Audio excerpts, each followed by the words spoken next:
Okay, hello everybody. Good afternoon. Hope all of you are doing well.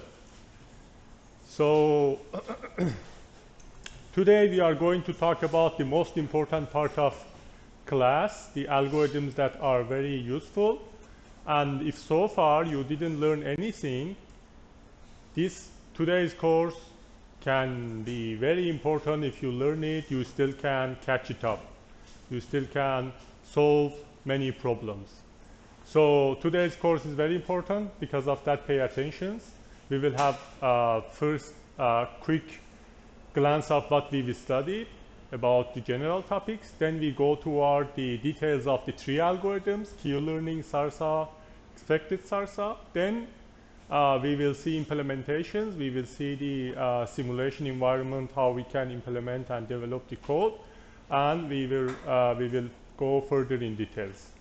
But before that, if you have any question about previous topics and courses, feel free to ask.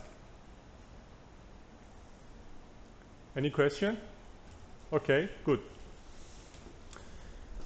So if you want to have a look at the content of today's course, we will have the first glance or review of the reinforcement learning to load up whatever we've learned about the general things. Then we talk about the Q-learning algorithm, one of the most famous algorithms in reinforcement learning.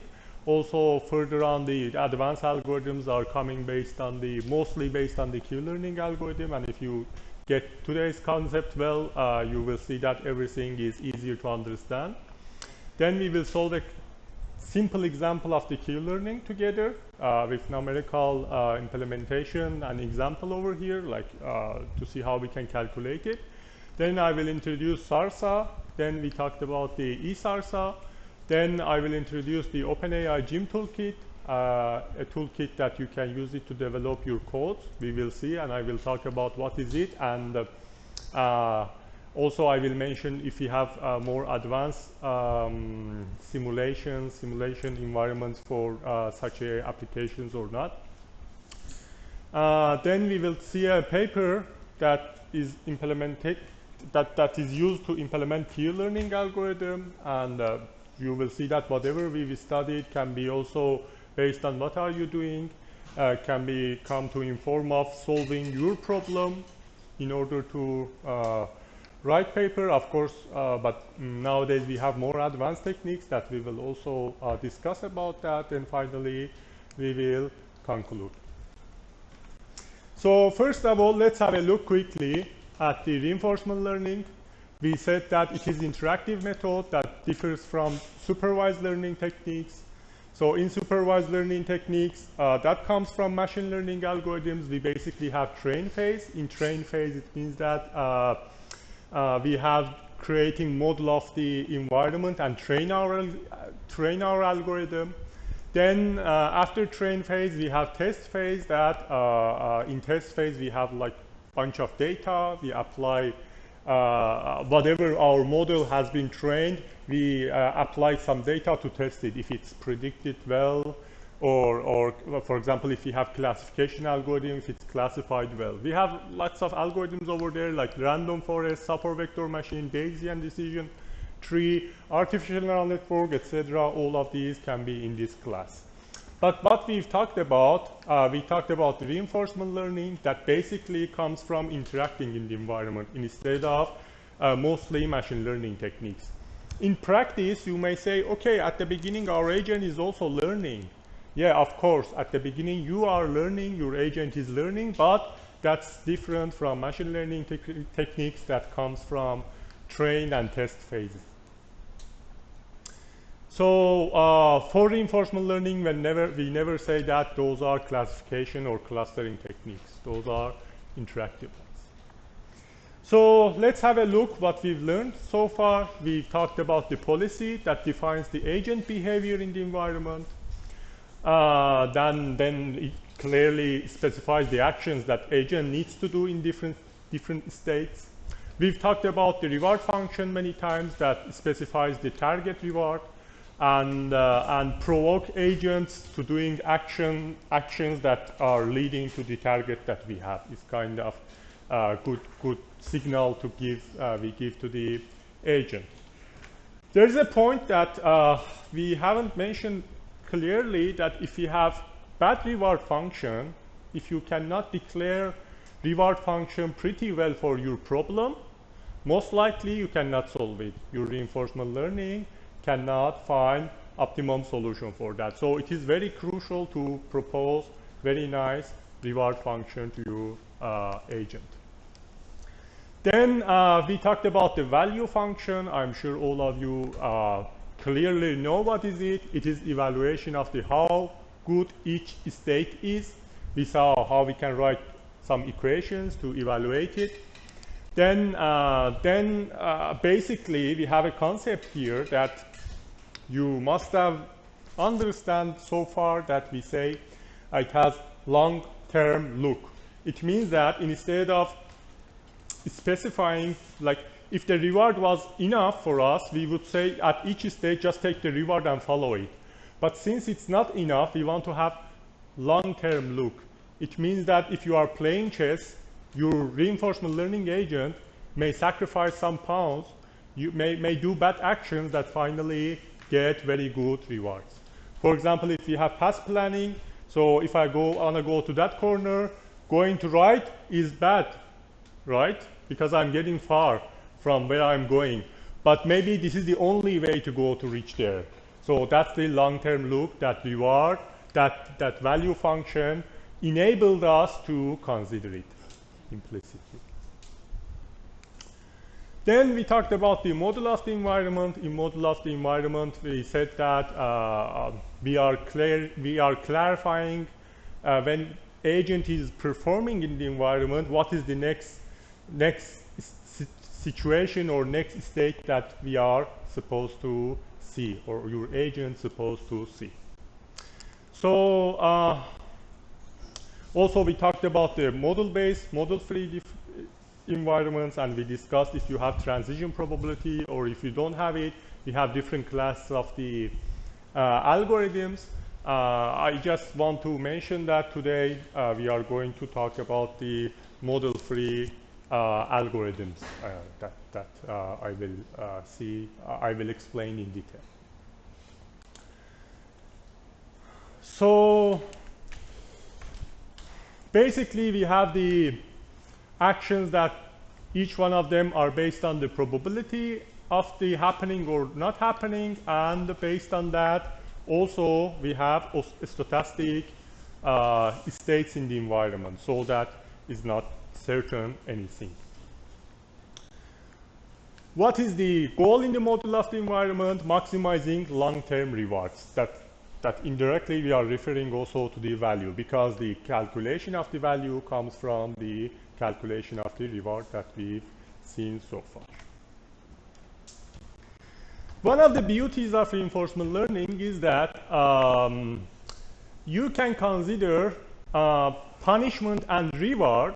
Like you can see this donkey that gets punishment here, gets reward here, and this guy may punish him. That's cruel, but anyway, and do something like walk in the direction.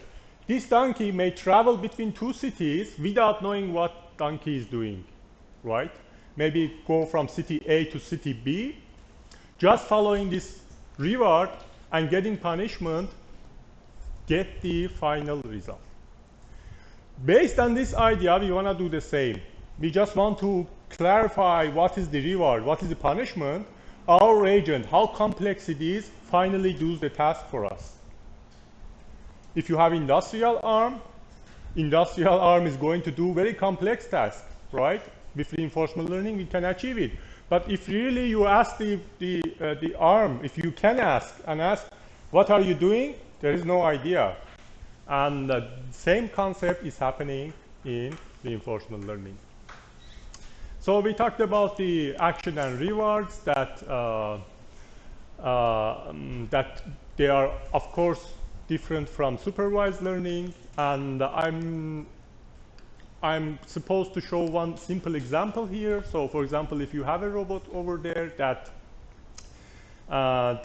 we already taught in reinforcement learning, we may have to run action before seeing the reward. So that if you consider this robot, that needs to open different present box. And if the robot has no idea what is it inside already, before opening the box, we never gonna know. So the objective, for example, can be here, robot kind of picks some of the boxes to open that gets higher reward. So what can be here the elements to consider?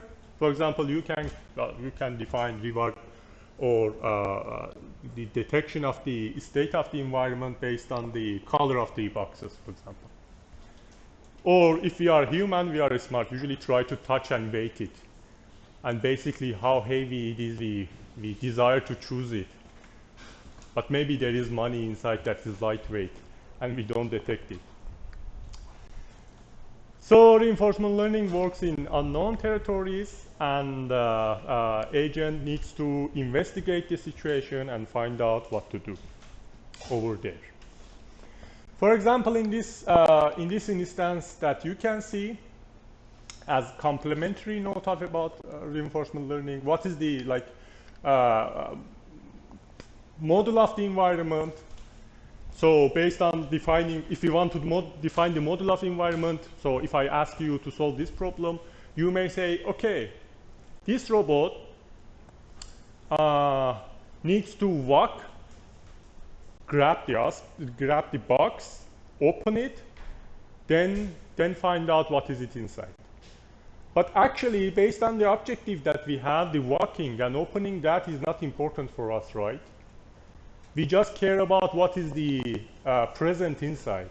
So that series of actions or states that we are defining is based on our problem that we have, and we should take to consideration how we want to simplify the problem that we have.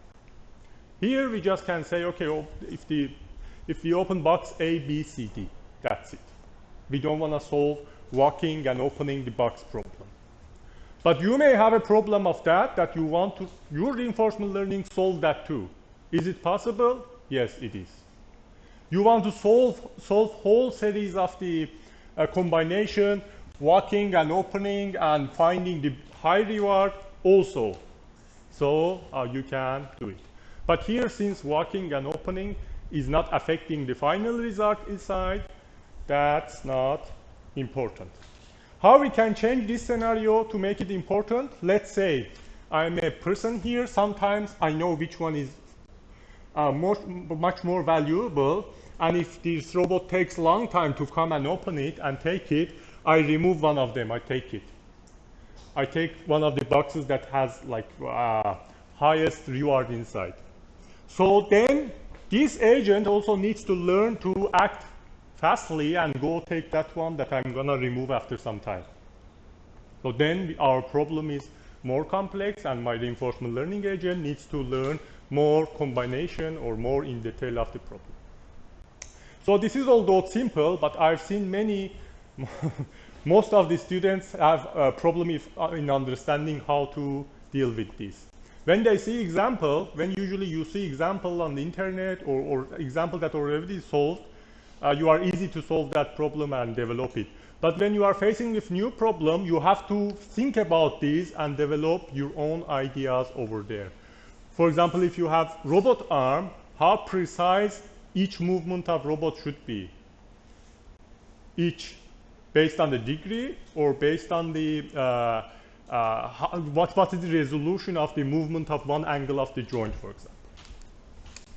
Then we have the policy. In policy, we define the again series of actions and or single action based on the model that we have. We have the reward function. What can be here? Just only if the value it is, or we can have long-term look. For example, let's say sometimes agent finds some ticket inside. That's this ticket. If you find one, is worthless, not useful at all. But if you find 10 of those, its value is too high.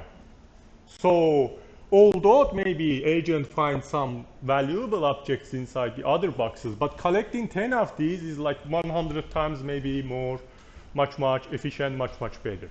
So because of that, the value function is kind of considerable over there. On the other hand, the most important topic that we are going to use a lot, we've talked about it, is exploration versus exploitation. We don't have it in other machine learning algorithms mostly directly to train it, unless in some specific parts that later, if you have time, I will clarify. So this is directly one of the challenges of the reinforcement learning, that we need to make trade-off between exploration and exploitation, so that it means that how much your agent needs to refer to his background knowledge and how much needs to try to find new things. That we've seen couple of techniques to do that. One of them was epsilon greedy, that I think in next slides you're gonna see it. So now the question from you guys, after a couple of lessons that we've had, is what do you think that reinforcement learning mostly looks like? Which kind of natural agent reinforcement learning looks like? I think I already also mentioned it. Except you.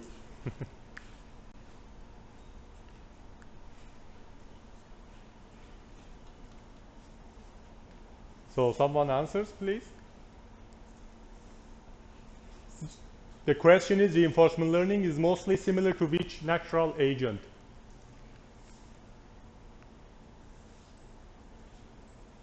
What's natural agent? If I say that's the answer, natural agent. We defined the agent, right, already. Natural agent.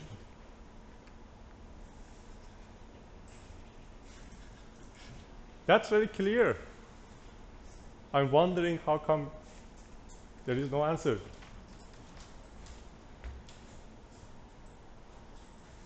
Human. Kid. When you're a kid, you don't know anything. Your parent gives you rewards. Say, yeah, good darling, this is nice. Good baby, this is nice. Eat it. So when you do something good, when you eat something delicious, you like it. Your brain gives you reward. When you do something bad, for example, you're touching hot pot, then your finger burns. Then that's punishment. Then you remember that the Q value that you have, you update. If I touch something hot, I'm gonna burn. That's bad. So very similar to a kid or human being. At the beginning, we don't know anything. We're trying different stupid things. We learn it. Although after getting old, still we're doing stupid things to learn what is the result. Okay, clear? So now we are going to talk about Q learning. This is the paper that you can read directly. What is the Q learning? It is a paper from 1992 and quite old technique, but very powerful. And most of the techniques later that we are going to study is based on the Q learning. So Q learning, we call it, is a reinforcement learning technique, one of the techniques of the reinforcement learning. And it learns a specific action value function following a specific policy, performing different movements in different situations. How this is happening, we will see now. So Q learning model consists of agent, state, and actions for each of the cases or each of the situations or states. Clearly similar to what we know so far. Agent goal is maximize the total reward based on the what we've learned already. The algorithm has a function to compute the state action combination. Q learning is off policy control. So what is the on policy, off policy today we are going to learn. It's a little bit tricky. You have to wait to see first of all the algorithm, the equations, then I will clarify for you, because if I explain now, very difficult to see what's happening. So, but keeping your mind that for now, key learning is a policy control technique. And it's strange is that ability to learn with function without having a specific model of the environment. So it is model free and there is no need for transition probability. So let's have a look at very famous game. Most of you maybe played it. Of course, old people all played, but new generations maybe no, but of course you know it. So this is very nice game that we can solve this problem with reinforcement learning. The Q learning that we are going to today learn can solve it. The advanced techniques that we are going to learn later, they can solve it also. There are many examples. So what is the game? The Mario, there are some rewards in the, for example, coins as rewards that the guy should, Mario needs to collect. And finally, the main objective is go to the end point. So we say key learning returns a value that is specified by the designer that comes from reward function. Then each state, at each state that, for example, this Mario is going to, we are going to get reward or not get it and calculate the value that we have. But let's have a look. What can be the actions in this problem? Think about it yourself.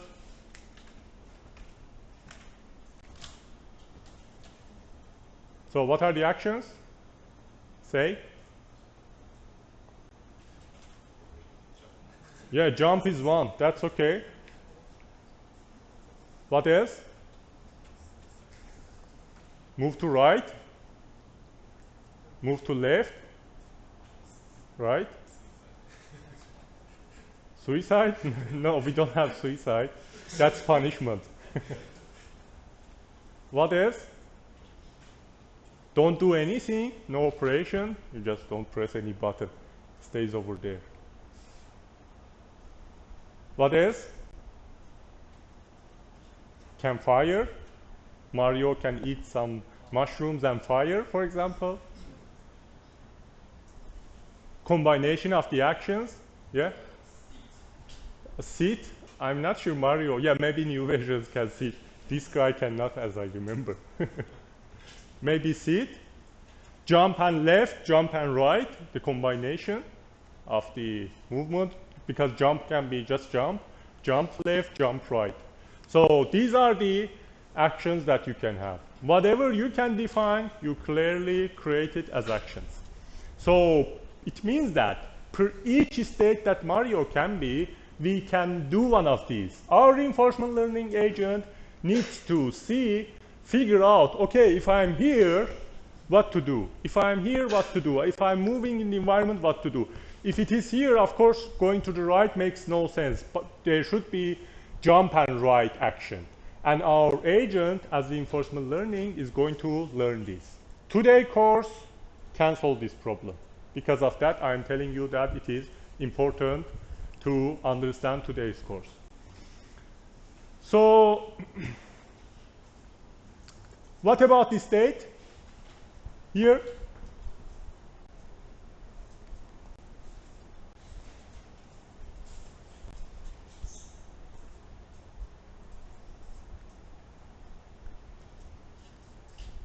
So this is the problem. So clarify state for me. What is the state space or state?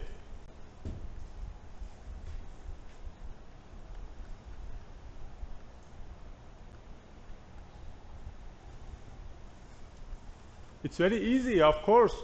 Every change, any single change in the environment can give me a new state of the environment. Mario is here is one state, nothing is changing. Any change, Mario goes a little bit to the right, new state comes. Goes to the right, new state comes. Goes to the right, new state comes. Right? For now, we mostly will talk about discrete environment. It means that like a little bit go to the right gives me new state. Or for example, this guy, bad guy from here, bad mushroom moves to the left or right, gives me new state. Any change in the environment, change the state space and change the state. But later on, after a couple of lessons that we will have, you will see that any pixel of the environment can be an state for me and can be visual, and any small movement can be directly, like visually how you can see. I see you guys, this is state space, right? Any movement is changing the state. And later on we will see more advanced algorithms how to solve that problem with directly seeing the whole game. But for now, we say, okay, let's imagine the state space also just any single change in the environment. On the other hand, what can be the reward? As I explained, reward can be going to the end or collecting these coins, for example here, or if there is something else that you can collect and get points, it can be as reward. So we already talked about the epsilon greedy, just load it in your mind as reminder that we had the epsilon greedy. Remember the restaurant problem that every day you're going, of course, to eating. You're trying the restaurant that you already know, or you try new restaurant. If you go to the new restaurant, maybe the food is awful, very bad, maybe it's very expensive and useless, you waste your money. But if you don't do that, don't try that, you're never going to find new restaurant that you like it. The price is affordable and you like the taste. So this is the epsilon greedy that you implemented many times. You saw that we toss a coin, we have a random number, and if it's smaller than epsilon, that is threshold, gives you the exploration or exploitation mean. So why we are reviewing this? Because very important, and now we are going to use it, also give a technique to make it automatic. So now let's have a look at the Q-learning more in detail. We say the environment, the goal is the any state that we want to reach it. For example, again, this scenario path planning. At the corner, there is one state that is the goal that we want to reach it, similar to previous techniques that we've talked in this gritty environment. And basically, we would like to start from any random initial position to solve the problem. Not only I'm here, just know how to go there. I would like to have an algorithm that, or my agent needs to find a technique or policy that wherever I start, I finally end up with the result that I would like to be. And Q-learning is trying to do that.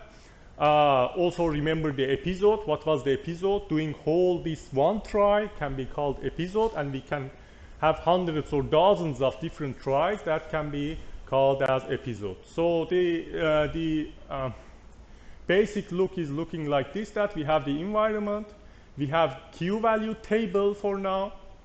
That Q value table indicates based on the policy the value of each action that I can do.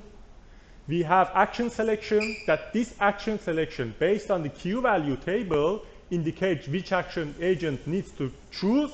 Then this action that we chosen affects the environment. For example, I'm here. If I'm choosing go to the left, I'm going to the left, and this changed the environment and also the new possibilities on the Q table, because we have a table that this table indicates per each state what is the value, per each action what I've done. So if I'm here, per each one of them, like if I have 4 actions, move forward, move backward, left, right, per each one of these I have a value. That this value indicates what is good to do in this state. And based on that, that we have this Q table which select an action, then the reinforcement comes from the environment to hold this process that I have. This is a general look of how Q-learning looks like, but that's also similar to most of the reinforcement learning algorithms.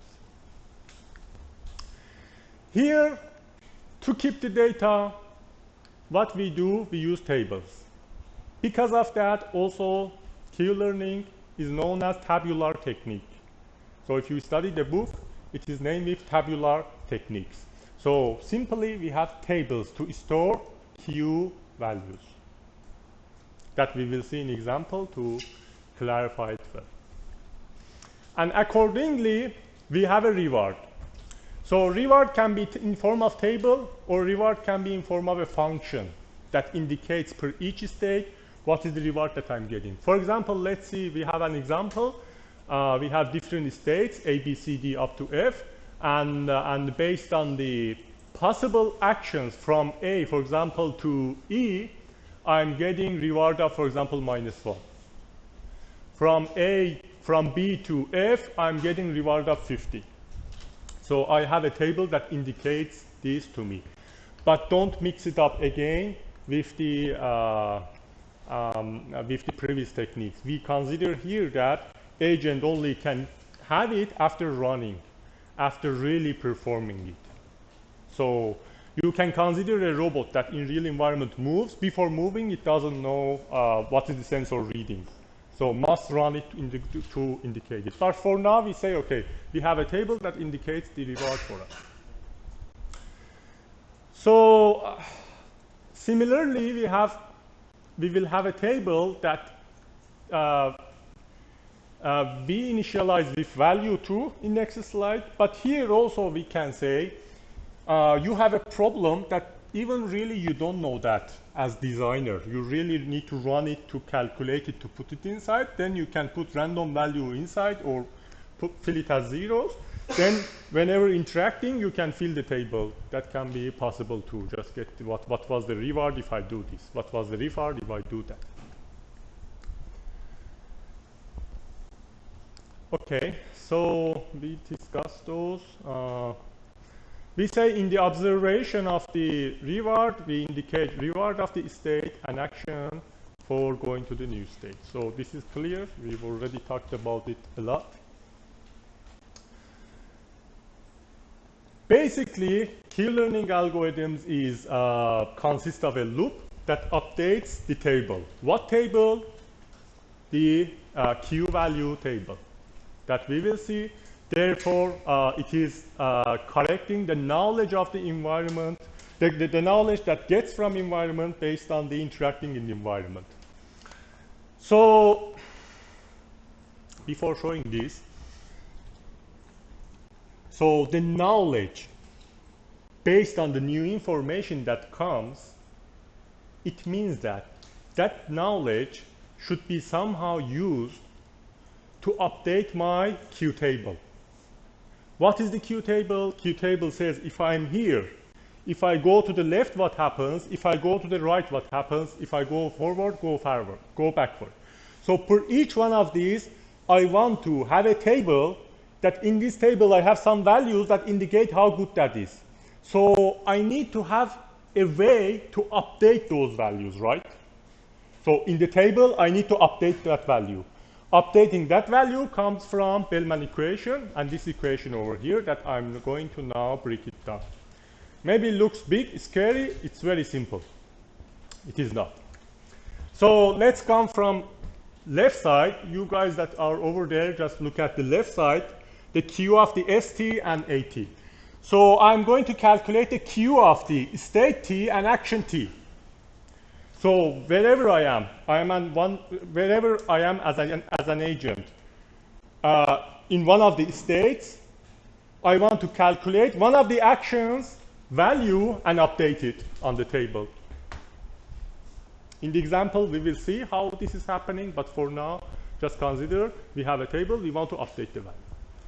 This Q is equal to the same value, whatever it was already there, that we call it experience.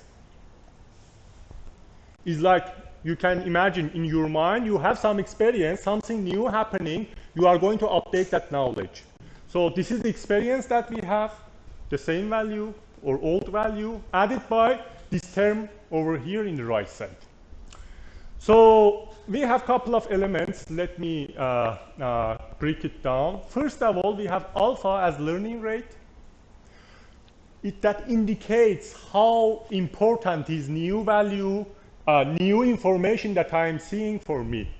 So old value, how important new value is for me. That new value is coming from whole this equation that we call it as learned value. So it means that you have knowledge, you do something as agent, Some new information comes based on one learning rate, you want to update it. Maybe update very small amount, maybe suddenly change it. It's kind of, I'm telling you that this color is white. This color is white, I'm telling you this is black. You're never gonna believe it, right? Your learning rate there is 0. But if millions of people come and says this is not white, this is black, you may finally believe it if you have very small learning rate, right? So that's there is happening. You may say, okay, if your learning rate is very high, like the value is between 0 and 1. If you put 1 there, one of you guys in your brain, if I say this is black, you're gonna believe it, quickly replace it. So that is the concept that you can remember over there. Then let's go to see what is happening here. The elements that we have in Bellman equation, first of all, is reward that we are getting. So reward of state t and action t, simply. So what reward in that situation we are getting at first element. Second element is here that you can see, I want to show whole of it, is the differences of between two calculations that we've seen in temporal differences technique. We are getting the temporal difference between two continuous actions, right? Two continuous states. We were talking about that one. And Q-learning is also TD, temporal differences technique. So this minus here shows me temporal differences between some term and the old value that I have. So what is the progress? It means what is the progress based on the old value and new value that I have here. But this new value is coming from the maximum of the next best action that I can do. It means that this is very important.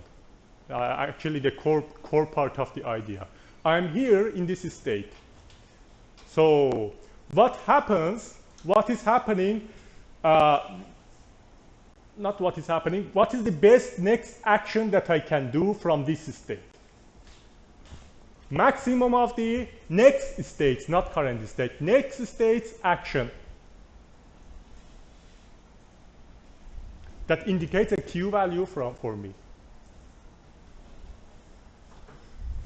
So I have a table that I'm going to update it, this Q table. That is for state T and action T. The differences of the state T and action T with the maximum of the next values that I can get if I do that. So here you may have like 10 possible actions. You could just get the maximum of the next one. Get a moment. And we have here discount factor. That this discount factor shows the how this should be effective. So if you can put it, if you want to put it as 0, it only considers the current reward, this one. And if you put 1, then considers long period of times of the reward. So it kind of have long-term look. So this says, how much should I consider reward? Like if I'm kid, you're giving me ice cream to do something good, I'm very happy, right? Then you put 0 here, then this is not important long look. But if you put 1 here, then you are looking very, very in deep. You're looking for deep of the getting reward. So the current reward is not very important. Long look is more important for you. Because this part of calculation of the Q comes from experience, that this experience already updated over here. Okay? This concept is similar to DD0. Yeah? Very similar to DD0, but here we have the maximum of the, yeah.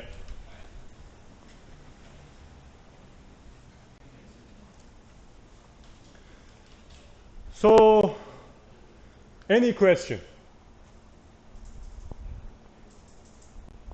This is the core of the Q learning, and also I can say kind of core of reinforcement learning. Because many advanced algorithms also using this technique and this equation over here.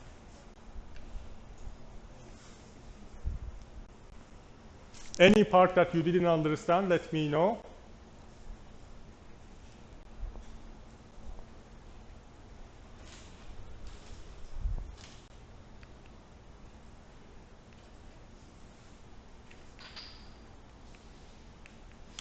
So we have a couple of parameters here, learning rate that we need to adjust, and discount factor gamma we need to adjust. And based on the, as the problem solver, based on the agent that you have, you can, for example, say how much important is long-term look for me in this problem. If current reward you think that is mostly important, get it closer to 0. If the long term is more important, make it to bring it toward 1. Because if you put it like short term, look, for example, in the path planning, from going to here to there, your agent never gonna try that path. Because this is getting bad, and go there. So that long term will add on. Clear? So let's solve a problem with this Q-learning equation, Bellman equation. Let's say we have simple problem. In this simple problem, we have this scenario. We have a robot. This robot from this room is going to find the charger and charge itself. Let's say this is like Bluetooth wireless charger, and robot needs to go sit on it, for example, then get fully charged. So how Q-learning can solve this problem? Let's see. So first of all, we can draw the MDP of that, and we say, okay, for example, state C. So I'm going to discretize in big steps, being at each one of the rooms. Again, we could have solved the problem based on the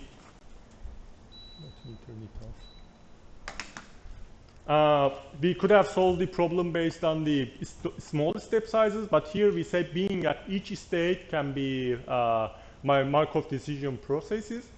And here, for example, we have state C, B, D, E, A, F, how they are connected to each other, you can see. And what is the values, what is the rewards that the agent can get it are indicated here. It could be anything based on your decision. For example, -1 for each one, because robot needs to consume time and energy. I want to prevent making a loop, like walking 10 times over here in the loop, then go to the F to charge it, because of that -1 as punishment, and finally reward 50 over there. Now, what I need to do, first of all, I need to create a reward table based on that you are going to declare it as a matrix in the Q-learning algorithm that indicates, for example, A to A, B to B, or for example, A to E, what is the reward. So the possible ones, -1, and reaching to the F from each one of the states that is possible is indicated by 50. So simply, when we are solving the problem, we want to have a look at this table to get the reward. On the other hand, we have the Q table. What is the Q table? Q table indicates per each one of the possible states that I have, what is the Q value that I need to get. So actually, here actions are considered, like A to B is 0. Based on the problem that you can have, you need to declare it, and usually it gets big.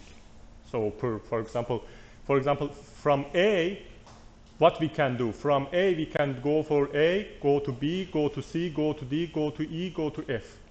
So of course, those are not possible. The possible ones are indicating the actions that we want. So from B, the actions that I can do, go to A, go to B, go to C, and etc. So just only possible ones. This is Q table, and also kind of, we can call it experience table, that Q-learning algorithm is gonna learn this one. And based on this, we are going to extract the policy, or say robot or agent, which one of these should take to run. Clear? Any question? So 100% must be clear for everybody. I explained everything from detail. If you miss something from last week's, it's okay. Today, but you need to learn everything. Be careful. So we have a couple of notes. Let me see. I already explained this. So you can think, for example, if you have 6 degree of freedom manipulators, how you can declare the, for example, Q table for that. If you have such a problem, how you can declare it. For example, each possible combinations in descriptive form can be the Q table, indication of the Q table. But later on we will see that's not good, we will improve it too. So for now, let's solve it. Now, we have the environment. Q-learning algorithm says randomly initialize the agent in one of the states. For example, randomly we pick B.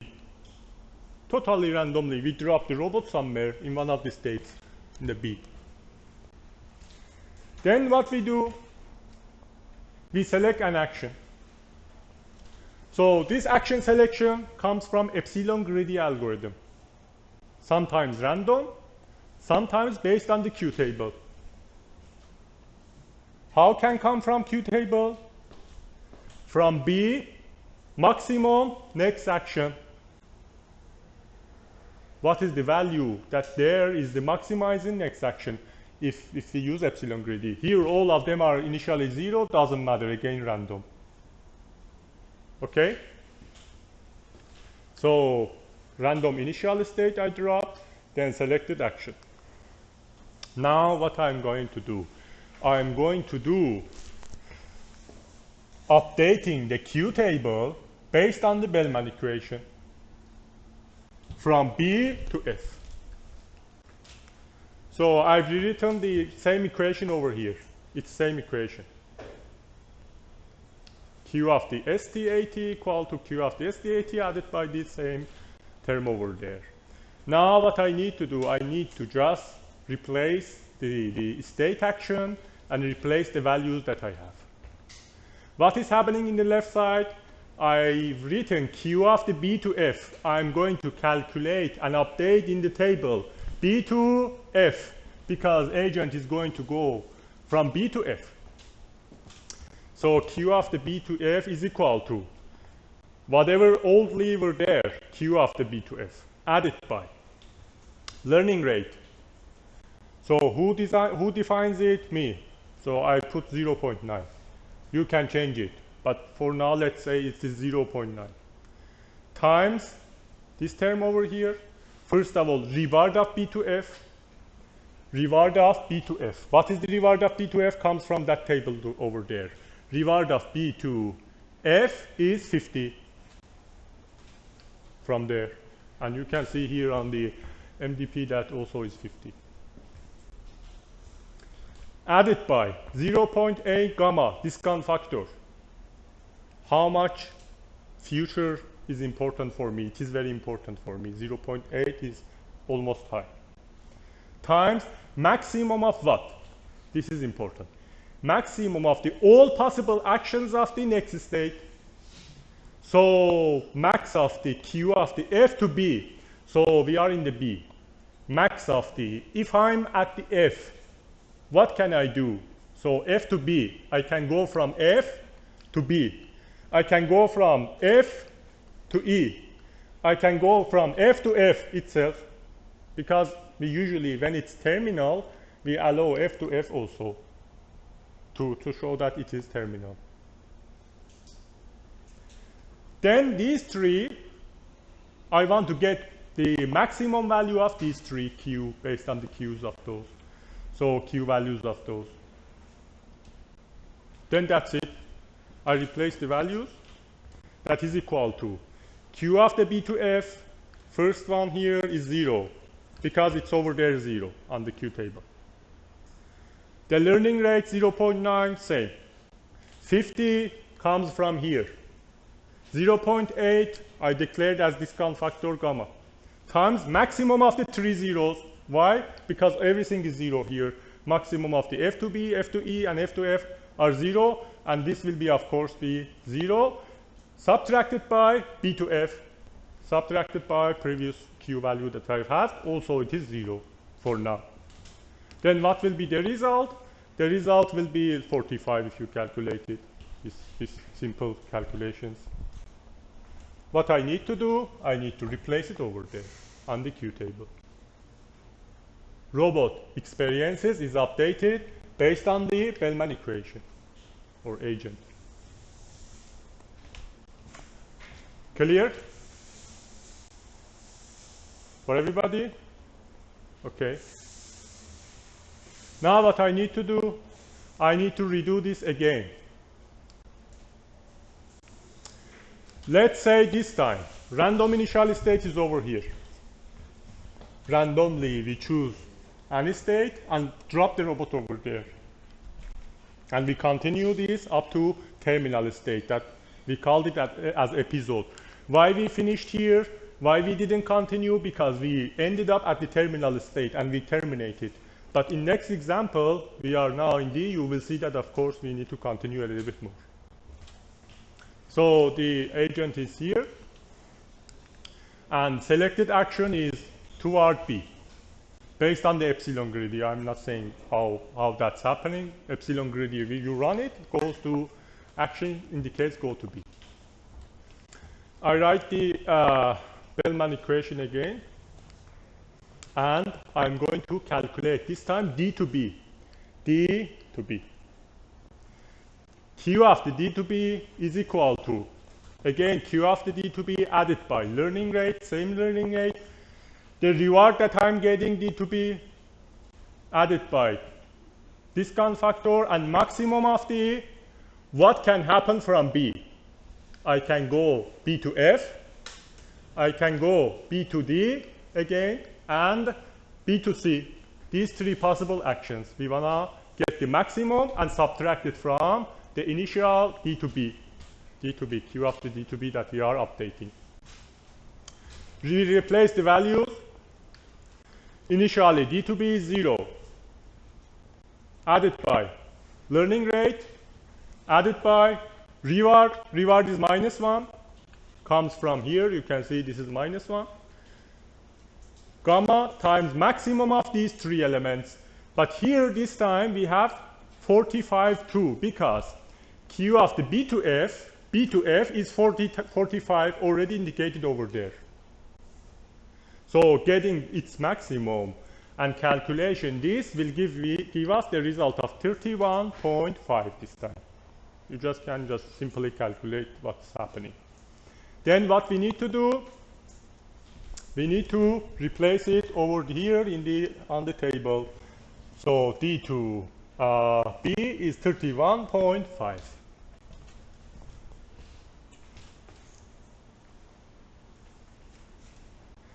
Now, the next state, of course, will be our next current state. Agent was here, but already moved here. Get the reward, updated the experience, and now again we need to continue. So we are continuing in the episode. Clear? Any question? Okay. Now again we select an action. So again, let's say this happens. Maybe it could have go back. Maybe it could have go to the C. We don't care. Whatever it is happening in the episode. So again, action to the F. If the action to the F, I'm going to calculate the key, the Q table from B to F, and same procedure of the first slide. But this time the values a little bit are changed based on the experience that I have, and the result will be 49.5. Because already I explained the same procedure, we just replace it over here on the experience. This time B to F value is 49.5. Any question? Okay. Let's continue it a little bit more. Now let's say, so here, since we came to the terminal, episode finished. We are at terminal state. We terminate the episode. We terminate the episode or whole process of the calculation. Then again, we're gonna reset the environment. That in simulation also we are going to use it a lot. So reset the environment. When we are resetting the agent new state, for example, let's say randomly C, could have been any of these, directly B, D, F, whatever it is. We are at C. We of course usually don't prefer to choose F, but could be. So random initial state, selected action, let's say, is going to the B. So I'm writing the Q Bellman equation, updating Q of the C to B, C to B. And the same term, but here, if we have a look, maximum of, again, B to D, B to F, B to C. Then we calculate the value, whatever it is, minus 0.9, and we're gonna replace it on the experience table that we have.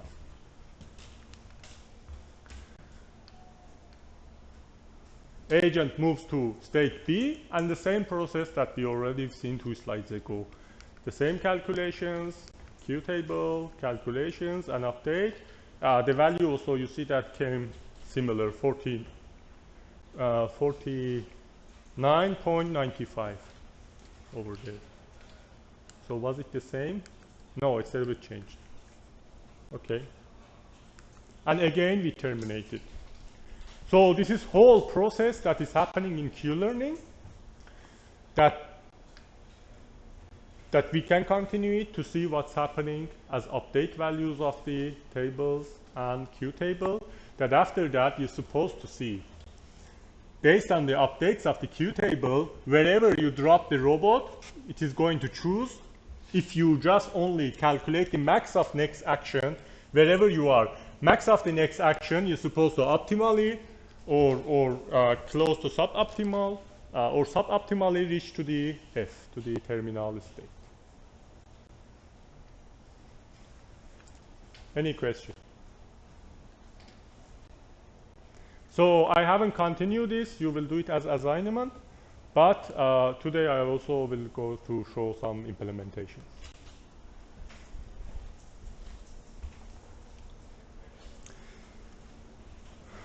So now let's see some simple videos of the examples that Q-learning has been used to solve them. For example, this problem, you can see the agent is a car that is trying to find out how to drive and keep on the track. So where is the car? Here it's going to come now. So it tries to keep distance from the sides, and you can see that randomly starts from some states. And of course, at the beginning, crashes. And when crashes, environment is going to reset it. And you can see at the beginning is like all the time failure. Fail, fail, fail, fail. You see episode 50, 51 is increasing over there, 56.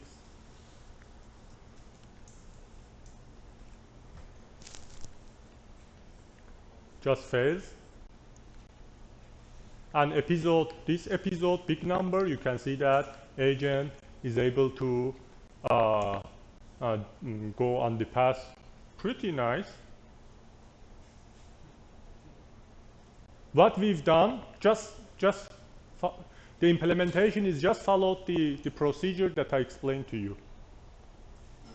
How you just need to know how to declare the state space, how to declare the actions, for example, here, then update the Q table, and finally, after you reinforce and fill the Q table, experience table, you can run your agent and get the result that you can see. So that's one. We have a couple of examples. This is another one.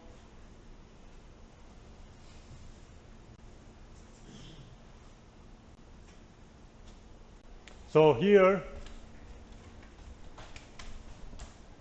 you have this small ball, and these are sensors, kind of eyes that can measure the distances. The red ones should avoid, green ones need to collect, and these are, I think, so-so, like doesn't matter if you eat it or not. punishment and reward is the most important, and these are the just sensors that gives the distance with the indication of if it's good or bad. At the beginning, you see that the agent is playing stupidly and eats lots of red ones, but after a while, you're gonna see that it's playing very nice. But although so far also you see is trying to avoid the red ones. And it is on, I think we don't have episode here, but just only you can see the sensor reading over there. But after a while of the training, you're gonna see that also if you wanna play it yourself, that's very difficult. The reinforcement learning agent can play even better than human in this game. Just keep learning here in this simple one. Because the state is not, for a state you can have the position of each one of them and or read the, or make it simpler, just read these sensors. Just read the distance of the agent with different values. You can see now, have a look. Very nicely gets the green ones, tries to have control and avoid the red ones. You see also is like trying to create complex passes to avoid it. Goes and stops. When it sees red, tries to stop over there.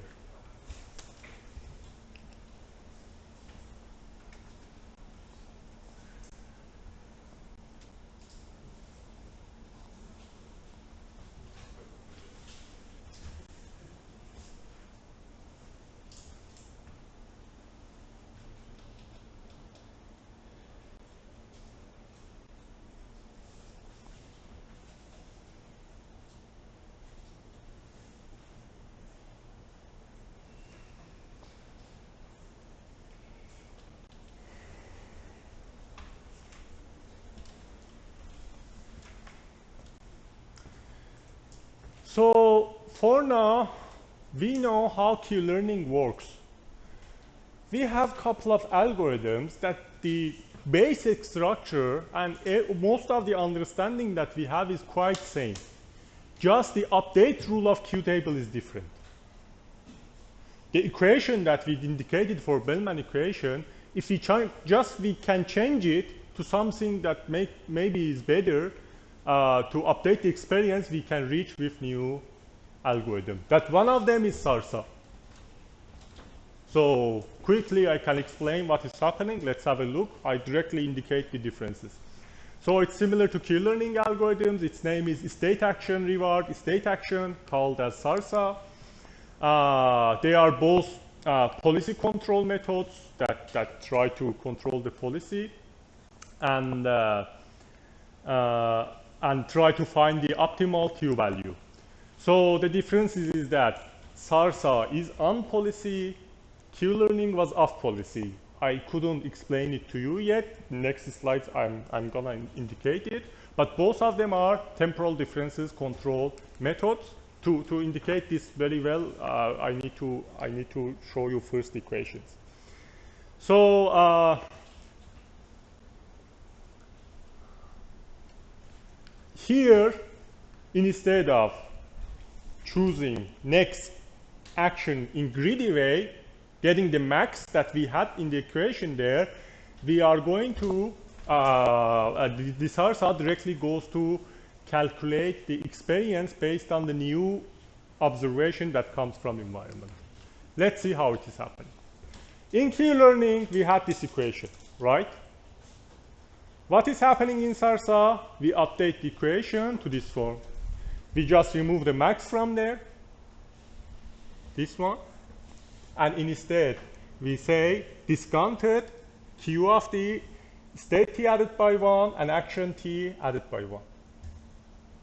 So it means that after running, for example, epsilon greedy technique, that we choose the action, and we know which action we've done from state. From here, we've gone from we've done the forward or left or right.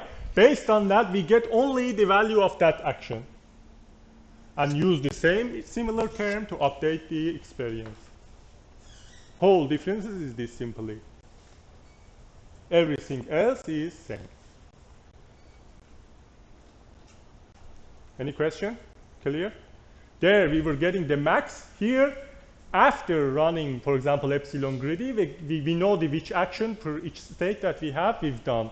Because the state also added by 1, the action that we've done, then we just put the Q value of that one over there and we update the Q for experience. Based on that, we have one more algorithm. Is it complex? Is it totally different? No. What we do, we just change the update rule of the SARSA from this term over here. Instead of getting the Q of the next state, we want to say, okay, what about getting average of them? If we get the average of them, we have this term over here. Just we change the update rule of the Q table with replacing the sum of the probability of the going to each one of the actions based on the value that we have and getting the corresponding value and updating the term.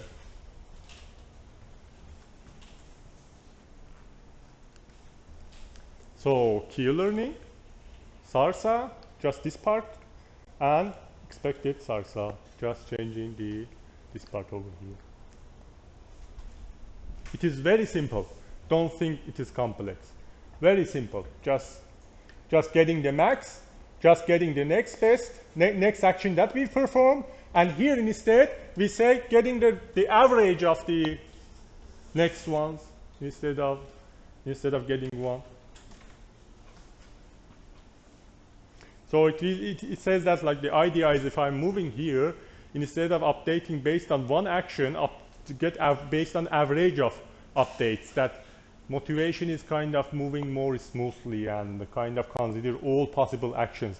If I'm somewhere in middle, the actions consider whole actions values instead of considering just one to updating the previous one. Getting the sum of the probabilities based on the that action that can happen times each one of the values that I have. That probability comes again from the values that we have between 0 and 1.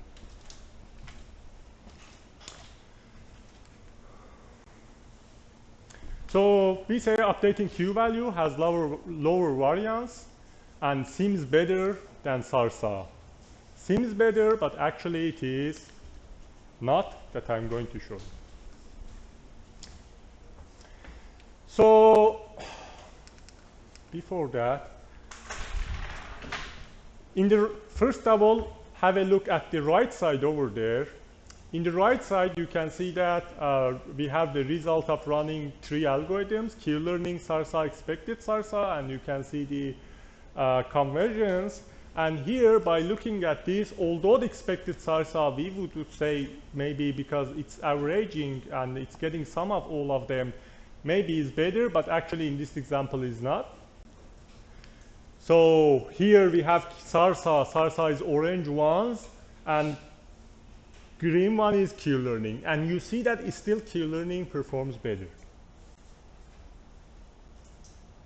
So you may say, okay, we have 3 algorithms, how to use. Based on the problem that you have, you can try different equations, and even you can change the Bellman equation to whatever you desire. But basically, this is why Q learning is more famous than the other techniques that we have and perform better results usually. Any question up to there?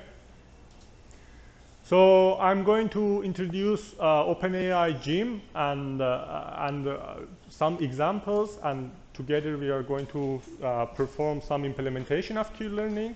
But before that, I feel that it's better to get a little bit rest, 10 minutes, 5 to 10 minutes rest, then we continue with the implementations and see some practical examples.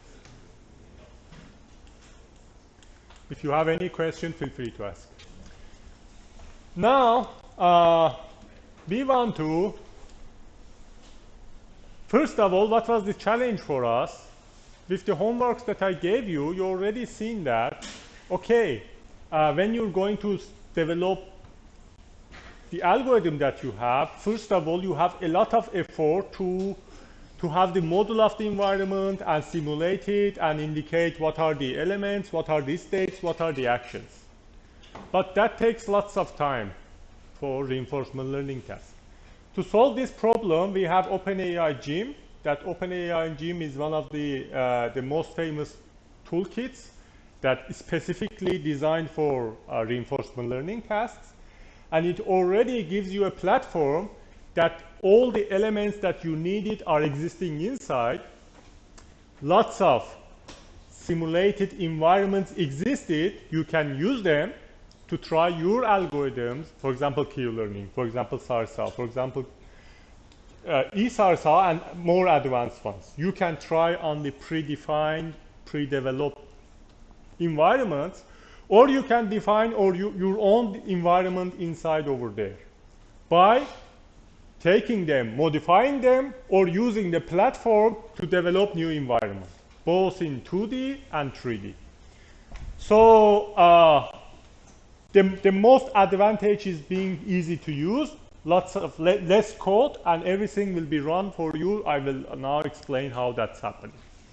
So basically, in general concept for the environment, we have 4 elements: step, render, reset, close. That step, all the code has been written for you. You take the action, possible action, give to the step, and step runs runs all the environment based on the action, performs everything, executes everything, and gives you next state. It means that, like, we have, in the OpenAI Gym, we have the whole environment. I'm here as an agent, move forward. I just give the action forward. Everything else, what is needed to happen, will be run for you.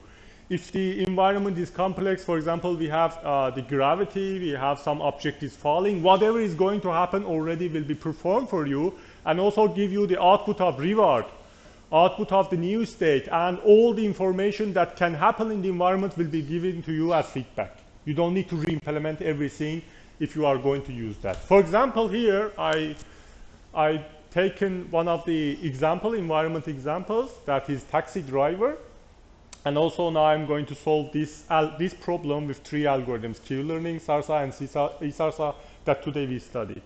So in this problem, what is happening? We have a taxi, and it's in the environment, and we have 4 different locations that can be where the passenger is.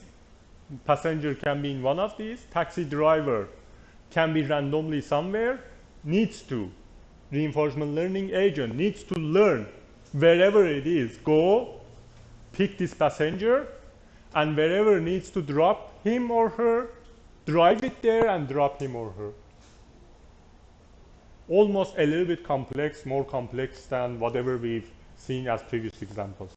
So we have pick, we have drop actions, we have move left, right, up, down actions, and these can be dynamically changed. So we have, like, wherever the place that we want to go can be changed, the passenger can be changed, and taxi driver initial location can be changed. So meanwhile, we have step that I explained. We have render. Render means that we want to render whole the environment, presented or not. Render in now new versions of the OpenAI Gym and step are merged together. But if you are using previous examples, previous version of Gym, they are different. We have reset. Reset means that for any reason we want to reset environment, or the state goes to the terminal situation, we want to reset whole environment. So whenever you do the reset, like new random, for example, the passenger moves randomly in this example, the taxi driver goes to new state randomly, and the home goes to new web. After whole finish, we have close. Close means that terminate everything. So 4 important elements in OpenAI Gym that we will now see how they are working. But basically, let me clarify for you that although there are very nice implementations and examples over here, also although we have ability to have parallelism on the implementation over here, We have some other environments, some other simulations that are also more stronger, better nowadays. For example, we have the Omniverse that introduced another gym that its name is also Gym from Omniverse that can run your algorithm directly on GPU. Everything is same, just faster. Why we are not learning that over here? Because that's after you learn all the basics and all the concepts. That directly you can specifically implement something, and mostly for advanced deep reinforcement learning techniques. So for everybody, the starting is coming from OpenAI Gym. If you have time also, I will introduce that. I will tell you how you can develop algorithms in Omniverse. So for now, let me show you this. First of all, keep in your mind that if you want to use the examples, some of the examples that you are using from Gym, first of all, you need to install Gym itself, that Python-m pip install Gym. Then you need to install the examples. For example, this taxi driver that I'm going to share with you, you can create the virtual environment and install the libraries over there by following these simple steps. Just be careful what is the operating system that you are using. If you are using Python 3 also, for example, you just need to change this term over here to Python 3 to install it. Then after installation, you should be able to run the examples that I'm going to discuss today. So just some tricky small points for you. But most importantly, let's go to the Gym library, the website. That is over here. So if some of you already seen it, that's very nice. Then it should be easier to more details. But today, now, first of all, we want to continue with defining what is the on-policy and off-policy techniques. So this is one of the confusing terms in reinforcement learning. If you study books, different resources, you face with this and gets very confused. And also after reading those, it's very hard to understand, I agree. But now we should be able to clarify completely for ourselves. First of all, when we are talking about the on-policy and off-policy technique, we are talking about the updating or evaluation of the Q value. So this is very important. When I'm saying the algorithm is on policy or off policy, don't think about policy itself. Don't mix it up with the policy, the table that we've had. We are talking about the evaluation of the Q value, how it is happening. Okay? Evaluation of the Q value. It means that the table that we have, how we are updating that table, it's related to that. Now, we say, okay, the techniques are on policy if we have a method to learn the Q of the state and action function by actions that we used from current policy by state and action. So it is on policy if we are using current policy to update it. Again, I'm sure you're confused. I said that don't think about the policy itself directly.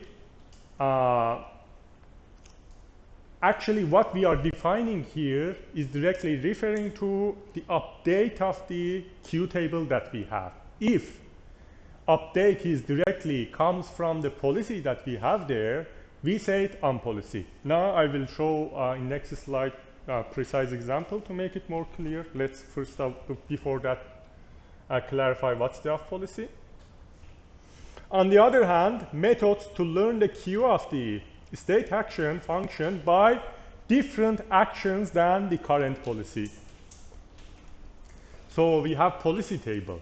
And if we are not using that to update Q table, we call it as off policy technique. How and what is looking like? Let's have a look at the technique. Please turn it off. This one.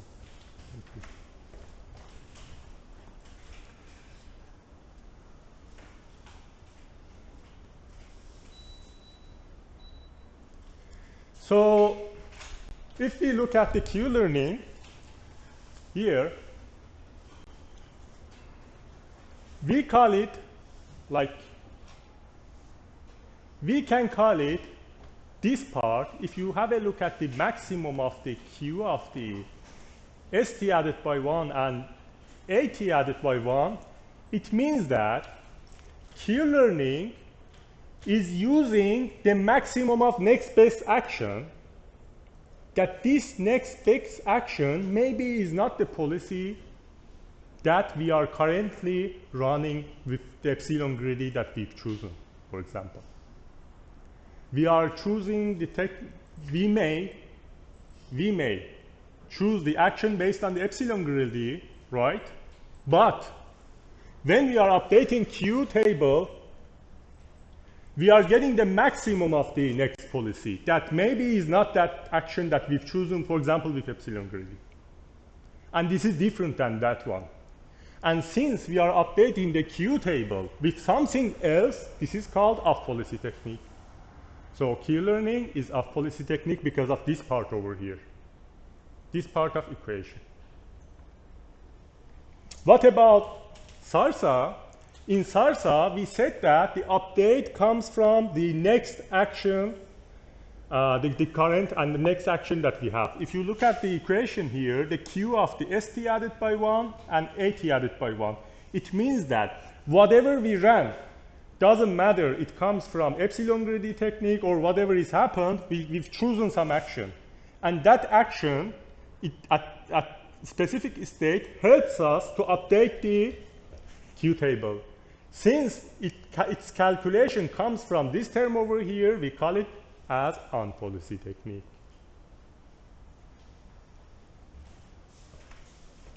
So, based on this, whatever algorithm that we have in reinforcement learning technique, we can classify it based on policy and off-policy. We call it on-policy when your update of the Q table, or maybe we don't have in future, we won't have a Q table, the experience can be different than what the action really is happening, then we call it as off-policy. Otherwise, we call it on-policy.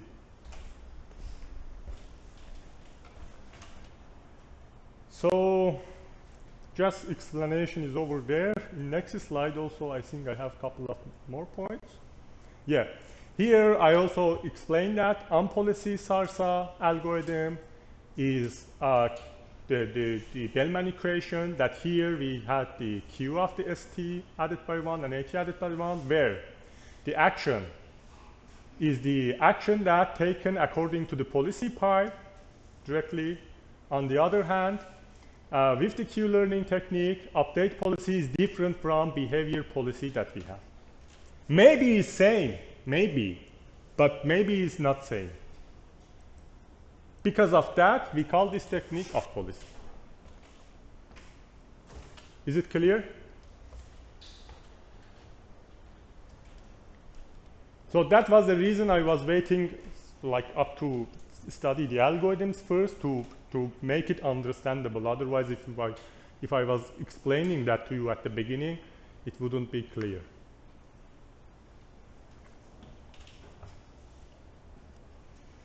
Now, what do you think about the next algorithm that we've had? E-SARSA? Do you have any idea? Is it on policy or is it off policy? Now you can think about it.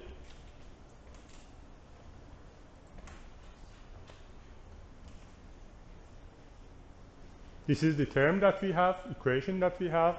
Based on now my explanation, is it on policy or is it off policy? Which one it is?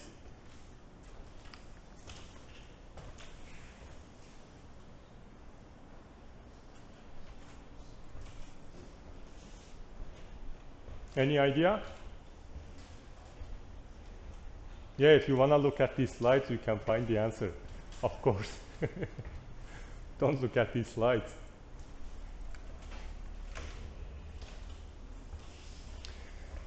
So we can say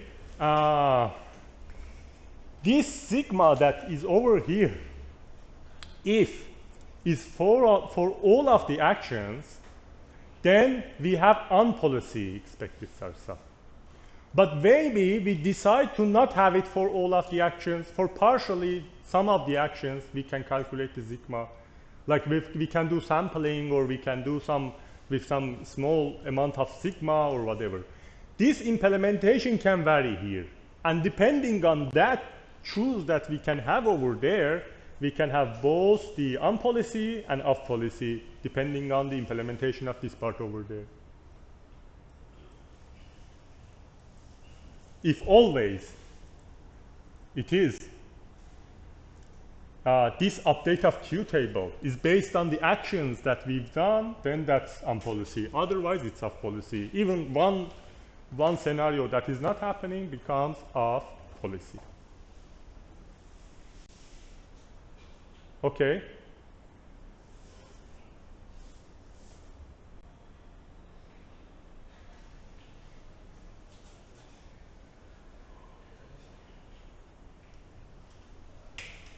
Have full attention to class, please, everybody.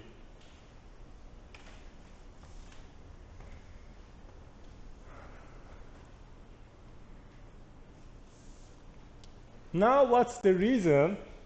Do you think what's the reason to use off policy? Why we should use off policy? Do you think? There are some benefits to use off policy technique. First of all, if we have continuous exploration, it is very beneficial.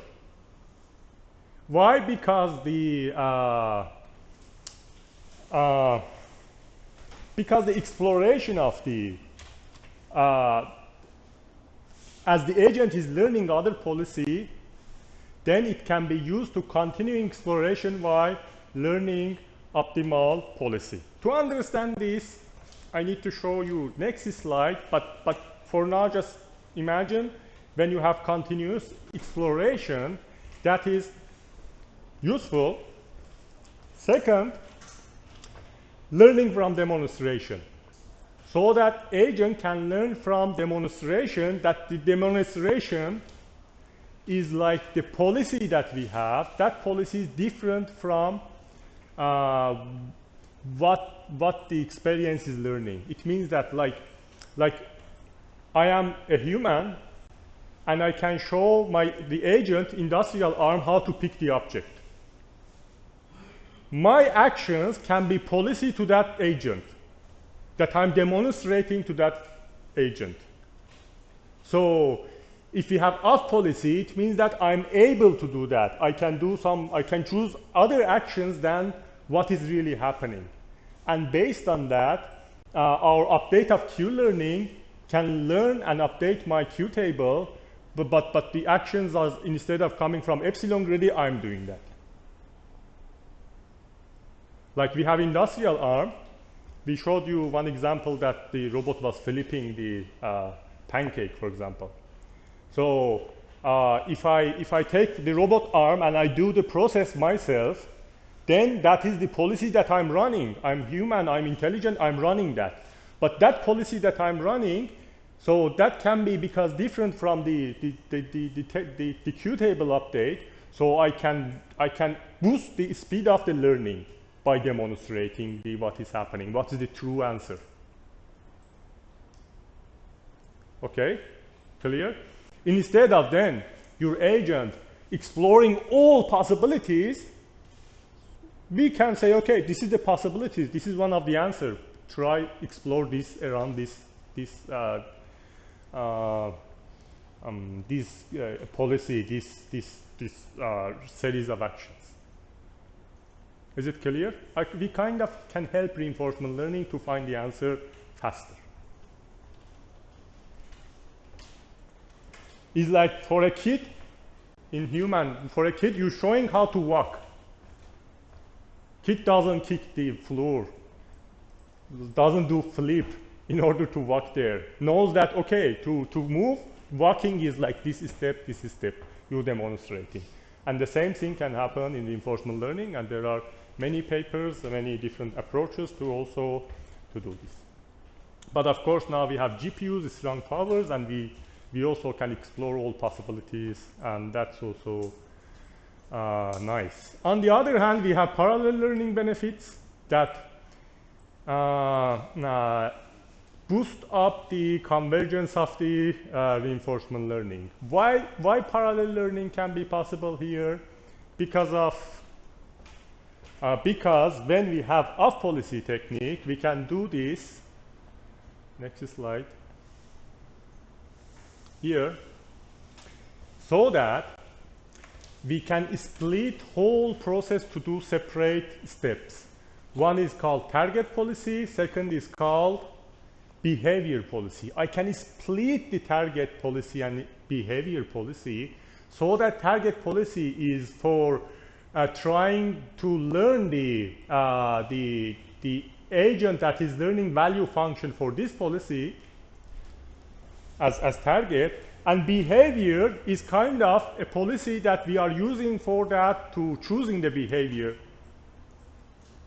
So when there are techniques to split those steps, behavior policy and target policy. We will see after studying some things. I will discuss it today. So after that, we can see that we can update this as experience, and we can use this as behavior policy. And it is helping us to have parallel learning and boost up our algorithm robustness and training procedure. So any question here so far? But of course, you may say, okay, if the target policy is different than behavior policy, then what is happening? Then do we update this? Do we update this? Yeah, we do update both of them. But some more regular, some less frequently. And we will see some techniques. There are different techniques how to do this and how we can achieve it.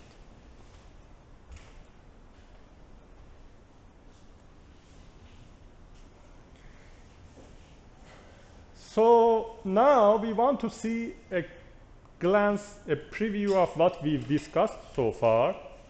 And we want to see reinforcement learning techniques, how it looks like. I kept this for this part because you should have at the beginning seen different techniques then, so that we can continue and understand it better. So we said that we have Markov decision processes dynamics.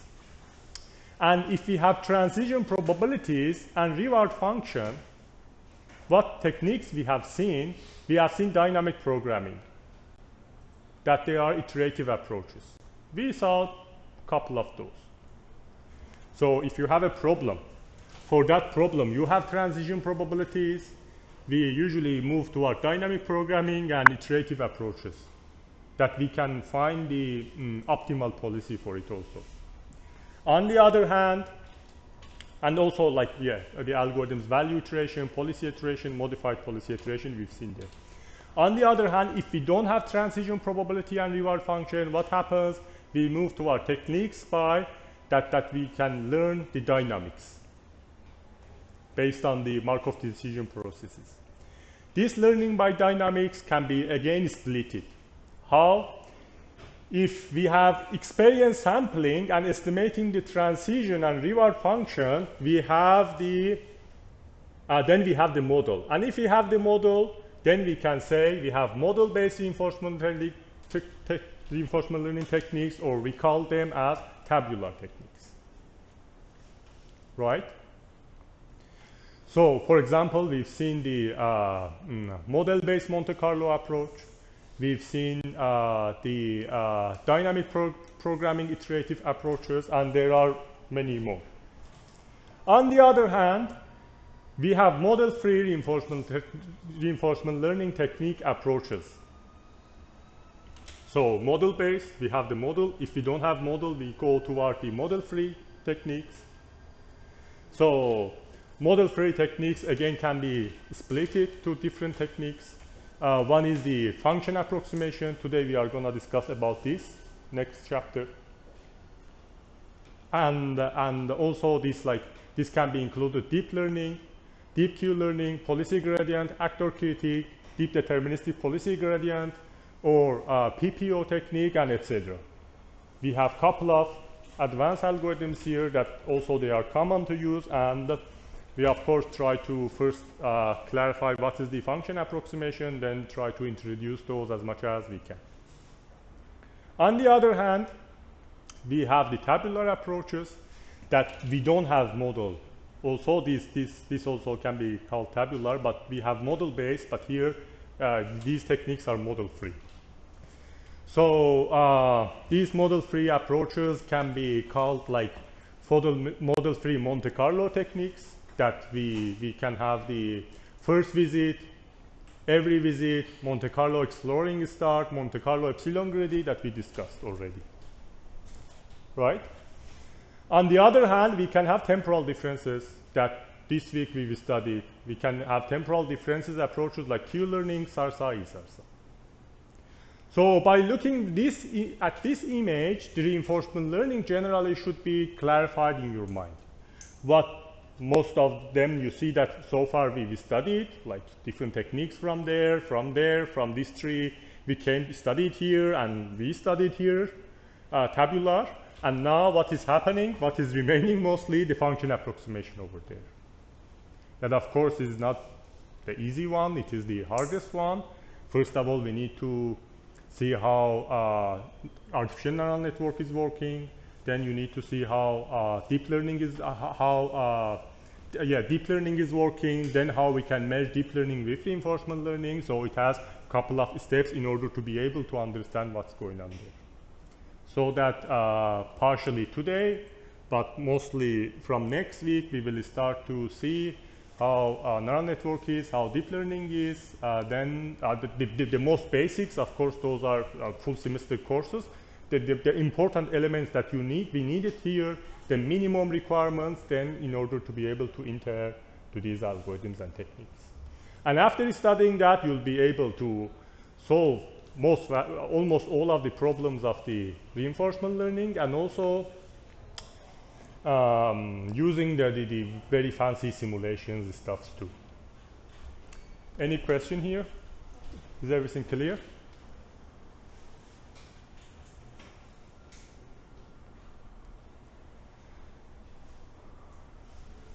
Okay.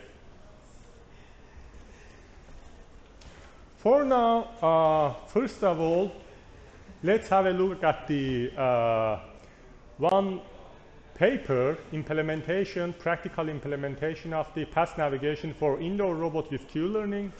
You can find hundreds of thousands of papers that they implemented, use different techniques of reinforcement learning. So this technique uses directly Q learning. We just want to see if you are a researcher, you want to really simulate it and bring it on the robot and report it as a form of paper how that works. Nowadays, we're supposed to not publish with Q learning directly. Mostly, you should come to deep Q learning. But this is showing how whole procedure is happening. I want to show you how simple it is.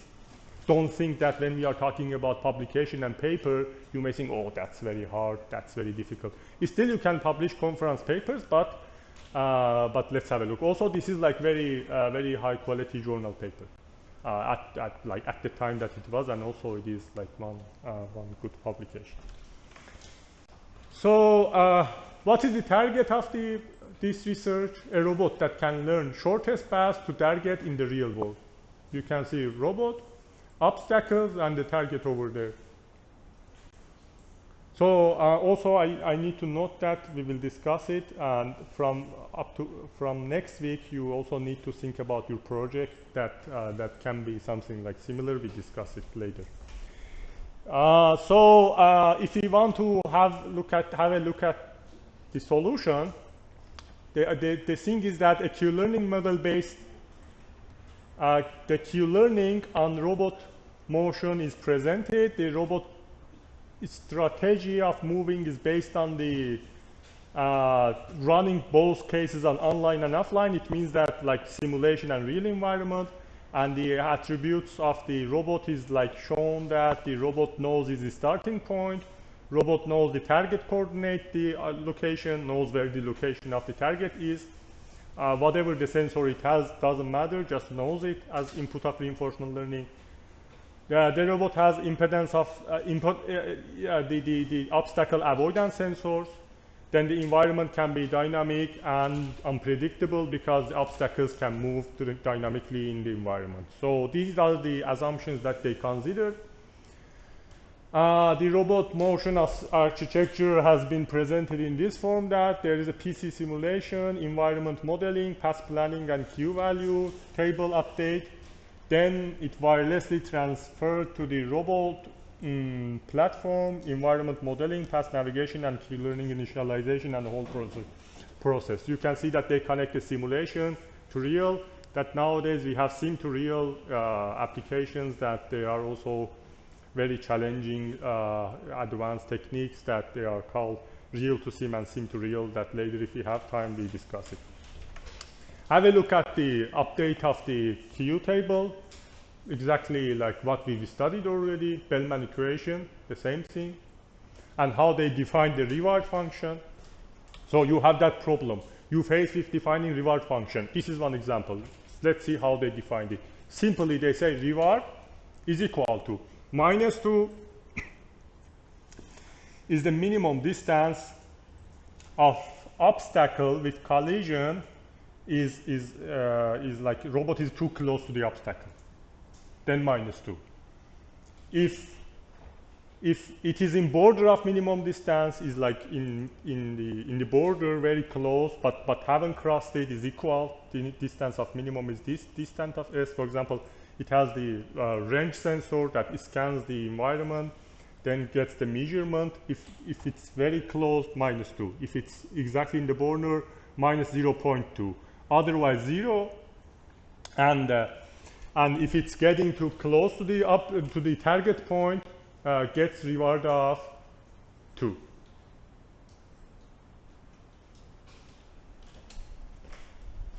So this is definition of the reward function for this problem, and they also discretize the action space up, left, right, down, and the stuff may be 4 actions, I guess, if I'm not wrong.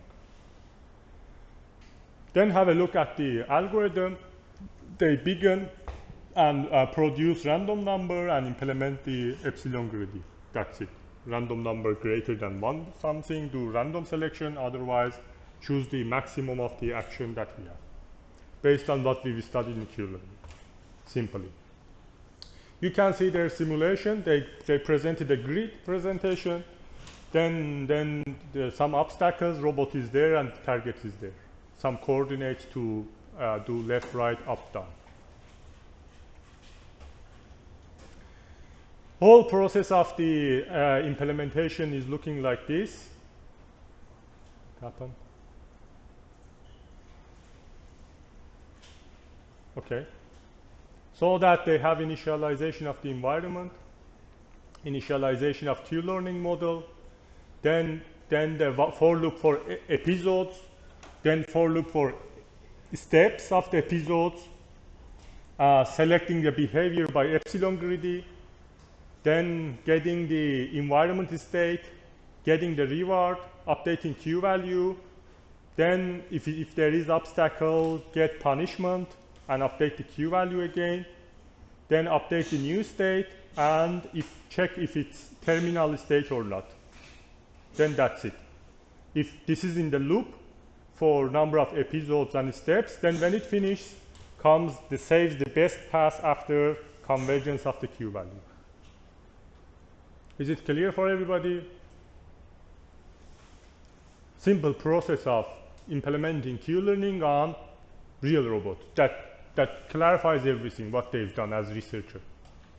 Now you have a robot in your lab yourself. You want to implement something. This is a nice example to see how to discretize, how to follow these steps.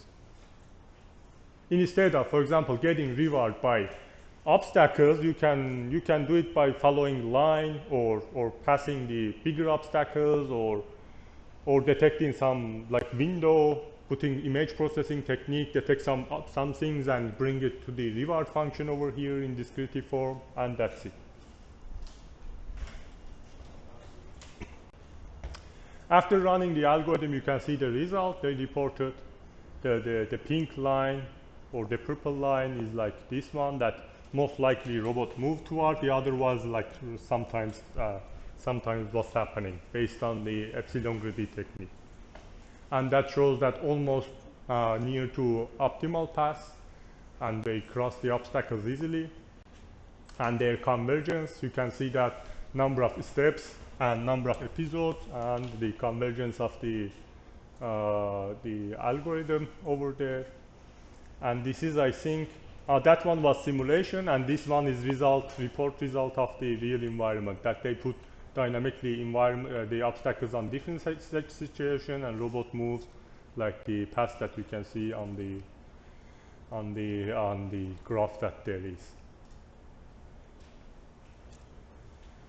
Then what we have here, how navigation is working. They have robot Voyager 2, and they have, like, let me see how it is looking like.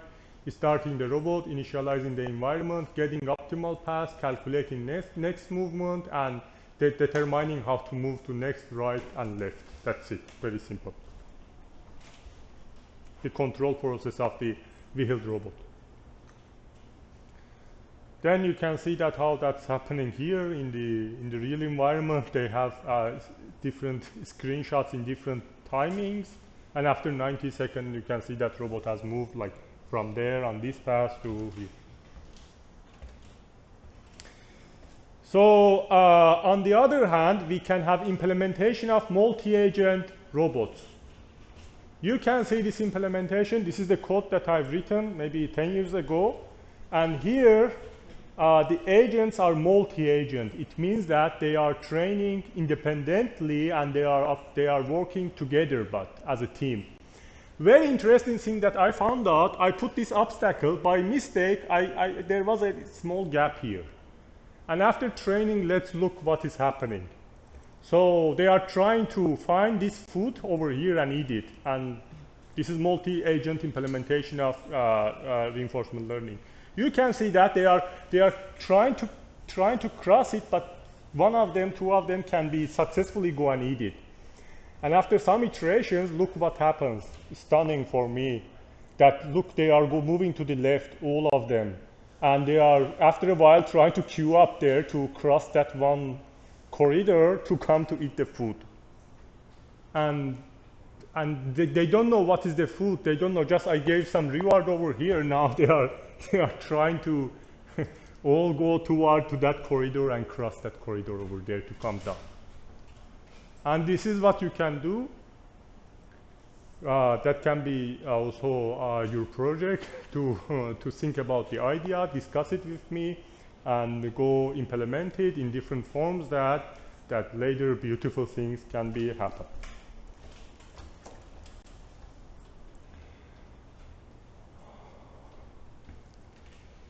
So any question before this slide?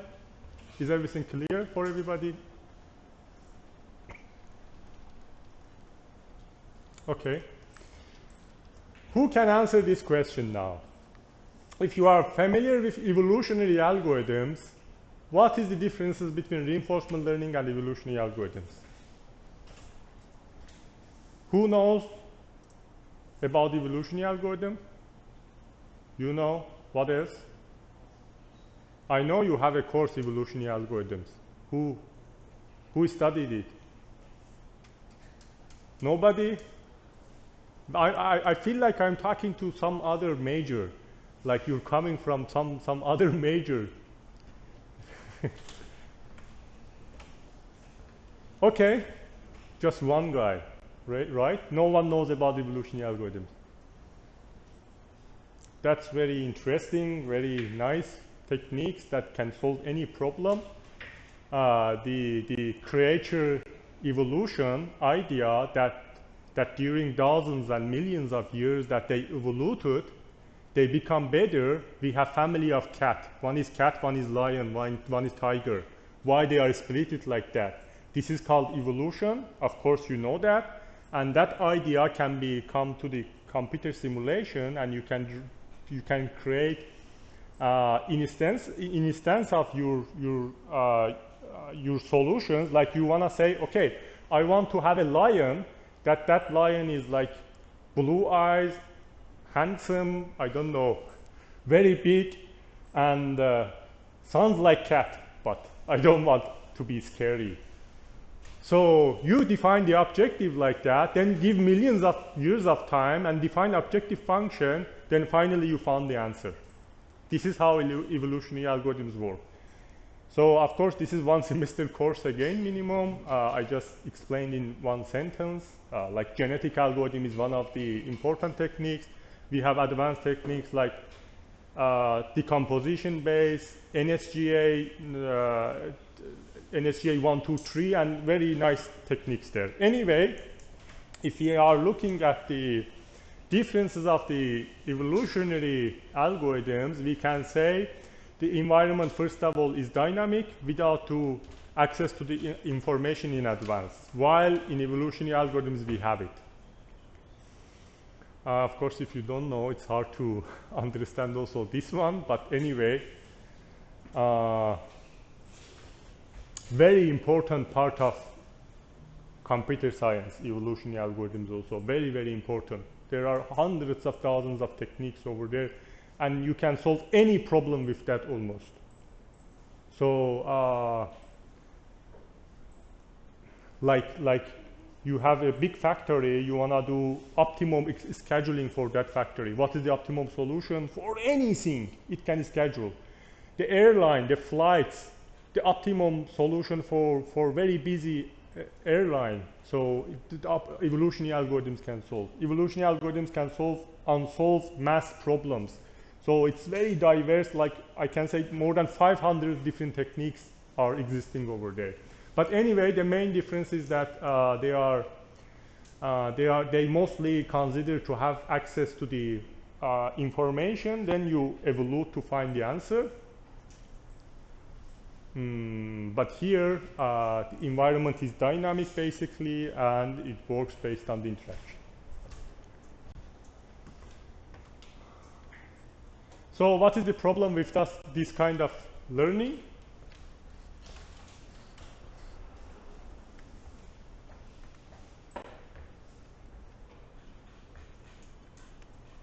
What do you think?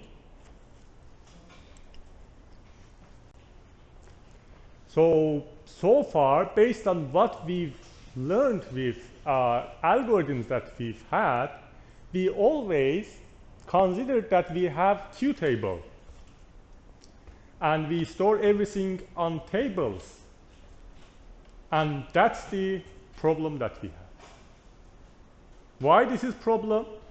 Because if you have very big state space and very big action space, you cannot store it in the memory anymore. It easily fill up your 32 gigabyte of RAM, easily. The state dimensionality grows dramatically. So that the biggest problem of the reinforcement learning techniques for tabular one, Q-learning, SARSA, E-SARSA is the state dimensionality. So that we will, after today, try to solve this problem. Basically, we will propose different techniques to solve this challenge. So what's the solution? The solution can be like using neural network, can be using deep learning instead of Q table to have function approximation that we will discuss. So this is the end of this chapter. Any question?